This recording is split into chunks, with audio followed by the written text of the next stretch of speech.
Today, Sri Lanka is among the top 10 countries with the most malnourished children in the world. UNICEF says that this number is expected to rise further.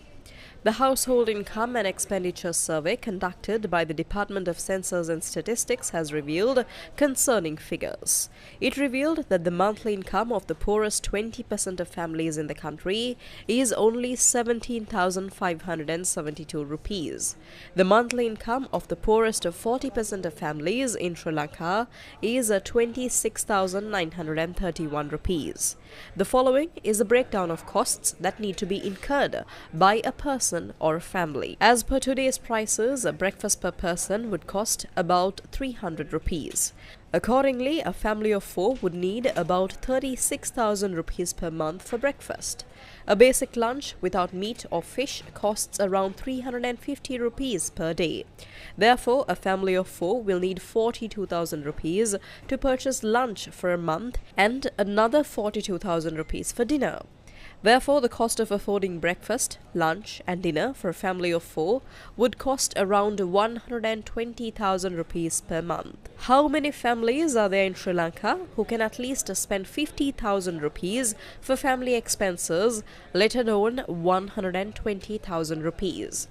This figure is calculated without including the costs needed to provide the basic educational needs of the children such as uniforms, school bags, stationery, transport and tuition fees. This figure also does not include household expenses such as rent, medical needs, electricity and water bills and entertainment expenses. Workers in the tea and rubber plantation sector play a major role in generating valuable foreign exchange to the country. But, according to the Department of Census and Statistics, the average monthly income of a plantation worker is 46,865 rupees. The situation of citizens living in other parts of the country is no different. The living conditions of majority of public and private sector employees are the same. During and after the COVID-19 pandemic, the then central bank governor pointed out that over 500,000 temporary workers lost their jobs due to the lockdowns. The financial crisis that followed the bankruptcy of Sri Lanka left most of the country's workers partially or fully unemployed. According to government statistics, families have lost 40% of their nominal income in a year starting May 2022.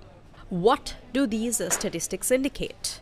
These statistics indicate that the income of a large portion of our population is insufficient to provide 3 basic meals for a family, let alone the educational needs of the children. What are the government's measures to solve these issues? The government has now announced that the Ceylon Electricity Board will increase the electricity tariff by 18% on the 20th of October. A few days ago, Minister Bandula Gunawardene announced that the cabinet has approved the increase in value-added tax. Accordingly, the VAT will be increased by 15% to 18% from the 1st of January 2024, and the increase in VAT will also be imposed on certain goods and services that are not currently taxed.